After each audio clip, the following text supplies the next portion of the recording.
जय हिंद, वंदे मातरम, जय श्री राम। आज हम बात करने वाले रोहिंग्या मुसलमानों के बारे में। रोहिंग्या मुसलमान ऐसे लोग हैं जिन्होंने म्यांमार को इस्लामिक नेशन बनाने की कोशिश करी और जब वो नहीं हो पाए कामयाब तो उनको वहाँ से बुद्ध लोगों ने भगा दिया। वो एक विक्टिम के तौर पे हमेशा दुनिया में दिखाए जाते हैं, लेकिन रियलिटी में वो एक मेन कल्प्रिट है एक जेनोसाइड की। उन्होंने बहुत ही बड़ा जेनोसाइड किया था म्यांमार के अंदर और इसी का रीज़न था, इसी का वो रिटेलिएशन था जिसकी वजह से उनको निकाला गया वहाँ से। इस देश में ऐसे कई लोग हैं जो चाहते हैं कि रोहिंग्या मुसलमान है वो इस देश के नागरिक बन जाए। वो ये भूल जाते हैं कि जो रोहिंग्या मुसलमान है वो एक ऐसे लोग हैं जिनको मौका मिल गया तो वो उन लोगों को भी मार देंगे जो चाहते हैं कि रोहिंग्या मुसलमान इंडिया के नागरिक बन जाए। इसमें से एक है प्रशांत भूषण जी। प्रशांत भूषण जी ने याचिका दायर करी है सुप्रीम कोर्ट में कि रोहिंग्या मुसलमान इंडिया में के नागरिक बन जाए, लेकिन वो एक बात भूल जाते हैं कि अगर उन्होंने इस्लाम नहीं अपनाया तो वो रोहिंग्या मुसलमानों के नज़रों में काफिर होंगे और वो काफिर का गला काटना उनका मेन कॉन्सेप्ट है। ठीक है, बात यह है कि रोहिंग्या मुसलमान है वो इंडिया में बांग्लादेश के थ्रू आए हैं, वो डायरेक्ट इंडिया में नहीं है। दूसरी चीज़ ये है कि जो पहले वो बांग्लादेश गए, फिर वहाँ के लोगों ने बांग्लादेशी मुसलमानों ने सीधा सा बोला उनसे, देखो बात ऐसी है कि हम तो इंडिया जा रहे हैं, छुपाते हैं और हमारी तो मदद भी कर रहे हैं। इंडिया में ऐसे कई गद्दार बैठे हैं जो हमारे कागजात बनवाने में मदद करते हैं हमारी, तो ऐसा करो तुम भी मसा चलो, हाँ वो हिंदी सीख लेना, वो हम सिखा देंगे। तो बांग्लादेशी मुसलमानों के साथ रोहिंग्या मुसलमान मिक्स होकर इंडिया में आए और इंडिया में ऐसे कई गद्दार लोग हैं जिन्होंने उनकी मदद करी, क्योंकि इंडिया की डेमोग्राफी चेंज करना और इंडिया को एक इस्लामिक नेशन बनाना कई लोगों के अंदर सपना है।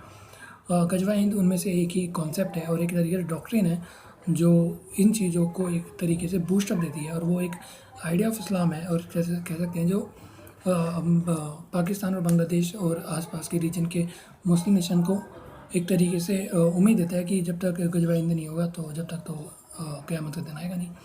असदुद्दीन ओवैसी की पार्टी के दो विधायक मोहम्मद इस्माइल और शेख आसिफ पर बड़ा आरोप लगा है।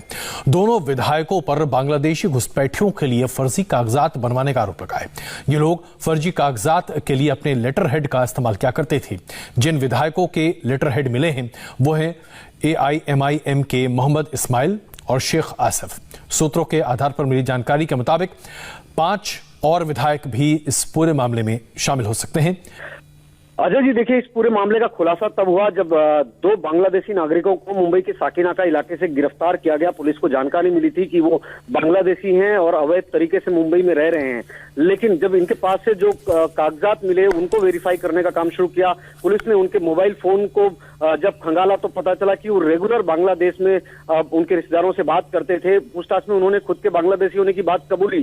कागजात उन्होंने कहां से बनवाए इसको लेकर जब उनसे पूछताछ की गई तो पता चला नासिक मालेगांव के एक एजेंट के जरिए उन्होंने कागजात बनवाया था। उसके बाद पुलिस की टीम ने मालेगांव में उस एजेंट के यहाँ जब दबिश दी तो ऐसे सैकड़ों दस्तावेज मिले जिनका इस्तेमाल बांग्लादेशी नागरिकों को फर्जी तरीके से भारतीय नागरिकता दिलाने के लिए इस्तेमाल हो रहा था। दूसरी चीज़ ये है कि बांग्लादेश को एज ए डेवलपिंग नेशन हम देखते हैं, लेकिन इन रियलिटी बांग्लादेश कोई एक सेकुलर कंट्री नहीं है। देखिए, अगर वो सेकुलर कंट्री होता था वो इंडिया का हिस्सा होता, इसमें कोई दो राय नहीं है।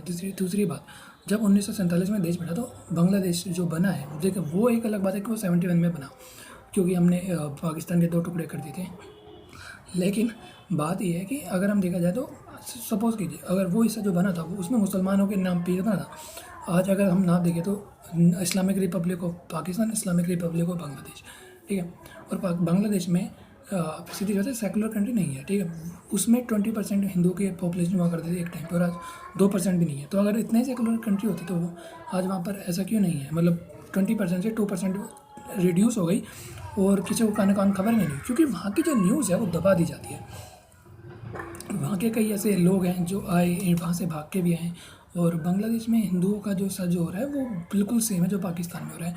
बस फ़र्क ये है कि पाकिस्तान वाला हमें दिख जाता है और बांग्लादेश वाला हमें दिखता नहीं है। उसका रीज़न मैं एक बात बताऊँ, पाकिस्तान में भले हिंदुओं के ऊपर अत्याचार हो रहा हो, लेकिन वहाँ पर भी कुछ ऐसे लोग हैं, पाकिस्तान में भी कुछ ऐसे लोग हैं जो इस चीज़ के खिलाफ है और इस चीज़ के खिलाफ आवाज़ उठाते भी हैं।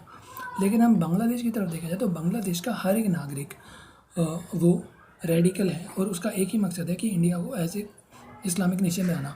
और हम कई बार देख चुके हैं कि बांग्लादेशी क्रिकेटर्स और बांग्लादेशी जो फैंस हैं उनकी कितनी तरीके से उनके अंदर कितना गुस्सा और नफरत है हमारे प्रति। याद हो तो एक बार वो धोनी की मुंडी काट के एक उन्होंने ऐड चलाया था। उसके बाद शाकिब अल हसन अभी एक पूजा में शामिल हुए थे तो उनको गर्दन काटने का उनके लिए फतवे जारी हो गए थे बांग्लादेश में, और फिर उन्होंने माफ़ी मांगी थी। तो ऐसा नहीं है कि बांग्लादेश कोई सेकुलर नेशन है। हाँ, वो एक अलग बात है कि उसको छुपा दिया जाता है क्योंकि लोगों को पता नहीं है, लोग बात नहीं करना चाहते इस बारे में। वरना Bangladesh also one of the most dangerous radical Islamic country in this world. आप मानेंगे नहीं लेकिन है, ठीक है। और इंडिया की जो डेमोग्राफी चेंज करना चाहते हैं वो उनमें भी उनका बहुत बड़ा रोल है, और उनके अंदर भी वही नफरत है जो पाकिस्तान के मुसलमानों के अंदर हमारे प्रति है। तो वो अलग बात है कि वो उसको हम एक अलग तरीके से देखते हैं, उसको हम अलग तरीके से देखते हैं, लेकिन काम तो दोनों कंट्री में सेम ही हो रहा है ना। देखिए 20% एक टाइम पाकिस्तान, जो आज का पाकिस्तान है उसमें थी, आज उसमें 1.5% के आसपास आबादी है हिंदुओं की, सेम बांग्लादेश में। तो ऐसा कह सकते हैं कि बांग्लादेश में हिंदुओं की पॉपुलेशन भी वैसे ही घटी जैसे पाकिस्तान में घटी, लेकिन एक तो आपने बोल दिया रेडिकल इस्लामिक कंट्री और दूसरा आपने बोल दिया सेकुलर कंट्री। ये दो चीज़ अलग अलग चीज़ें हैं। तो क्वेश्चन यही है कि जब दोनों कंट्रीज़ में सेम ही चीज़ हो रही है तो दोनों को हम अलग अलग नज़रिए से क्यों देखते हैं। और देखिए सीधी सी बात है कि अगर इंडिया में जो इलीगल इमिग्रेशन है उसमें जो सबसे बड़ा रोल है वो बांग्लादेश का रोल है। अगर इंडिया में सबसे टेररिज्म में जो सबका जो हाथ है वो पाकिस्तान का है, ऐसे ही इलीगल इमिग्रेशन में सबसे बड़ा रोल प्ले बांग्लादेश ने किया है। तो बांग्लादेश को हम ऐसे फ्रेंड कंट्री हम नहीं देख सकते, वो एक खतरा है हमारे लिए। वीडियो अगर अच्छी लगे तो शेयर और सब्सक्राइब करना। जय राम, जय श्री राम।